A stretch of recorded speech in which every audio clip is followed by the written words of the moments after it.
Alright,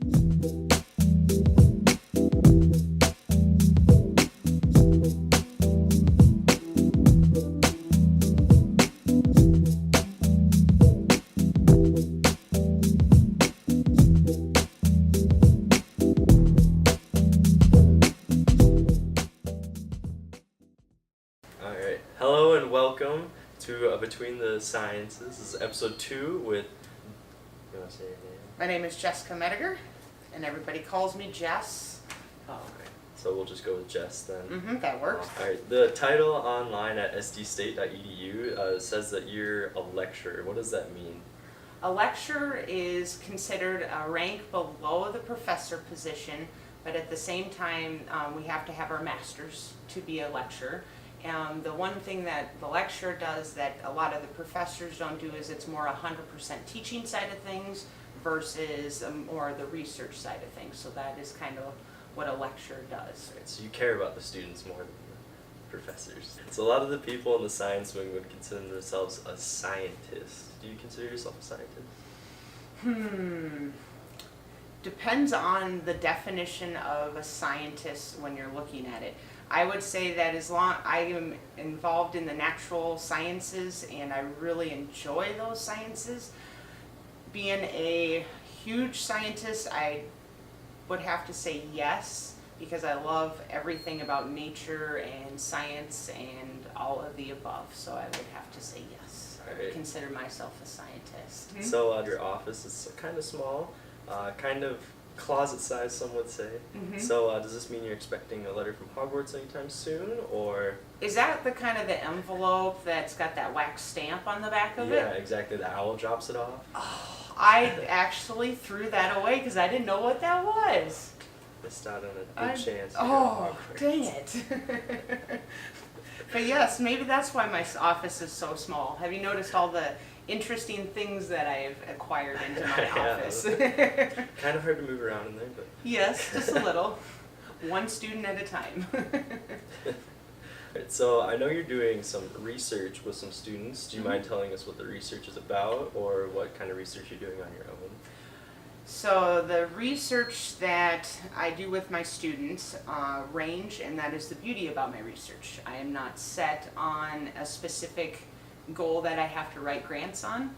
And so the one thing with research, I guess one of the research projects was I had a group that wanted to do something with iPhone soaps. And have you guys ever heard of iPhone soaps? I have not. I didn't even know there was a thing.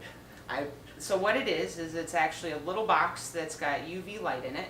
You stick your phone in it, close it, and it's supposed to sterilize your phone and make you healthier.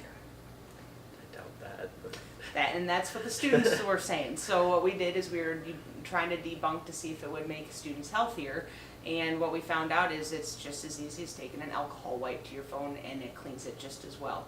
So that was one type of research project that we've had. Then I also do things with electricity and mud, and that's another one of our research projects that we've got going on. So we make the little mud wots, yes, and so pretty much making batteries out of mud. And our goal, hopefully someday, is to either generate enough electricity where we can have Christmas lights blinking on a Christmas tree, or make little remote control cars and be battery operated through mud. Well, that'd be very cool. Yes. So those are a few of the research projects. So how have you maintained your passion for this kind of science for so long? Well, I guess I would have to, with that one, is the sciences are always changing.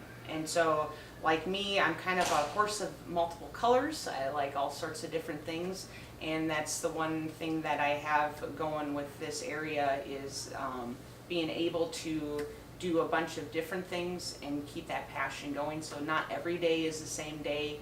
And even though I've got the lecturer position and I deal with students on an everyday basis, not one day is ever the same. And so that's how I can keep that passion going is, you know, what's going to happen today? Good or bad, Yeah. it will happen. Everything's different. Exactly, yes. Awesome. Well, speaking on that, do you see yourself going down a different path soon, like maybe leaving SDSU or taking like a higher up position rather than staying where you are now? And I have thought about, you know, going up in positions.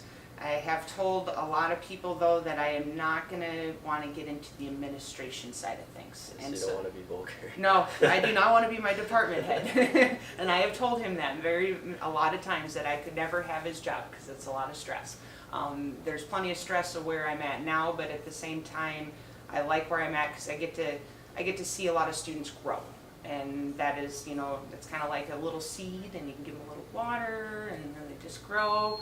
And that's the one thing that I really, really like. If you had a favorite TA in 233 Lab, who would it be? Current TA? Let's see. Without getting myself into too much trouble, I would have to say that my favorite TA is the one that cooks the best. They would know that they're really, really good cooks, so I'm going to have to go with Burgundy this time around.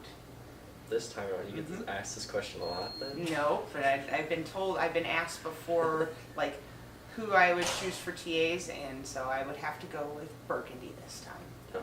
Okay. Alright, so out of the colors blue and yellow, which is your favorite? I'm going to go with blue. Yes. Very interesting. I'm gonna write that down. So. It's close to purple. That's my favorite color, actually. Well, we're gonna wrap it up with the same old question we always do. So, do you have any advice to any undergrads or graduates even, but not like normal advice, like go to class and study hard type stuff, but... My one advice I think I'd give to students would be able to enjoy growing up still as a college student. And so that would be, enjoy all the opportunities that you can do with friends and be able to get out and about, explore. If you're able to go travel while you're young, because once you get older, you pretty much, your roots are bound and you're stuck. So that would be my advice. Yep. All right, awesome. All right, well that'll do us here today. If you like the video, give it a like, subscribe, hit the little bell so you know when we post on YouTube and all that good stuff. Thanks for coming, Jess. It was a pleasure interviewing. Not a problem. I'll see everyone later. So.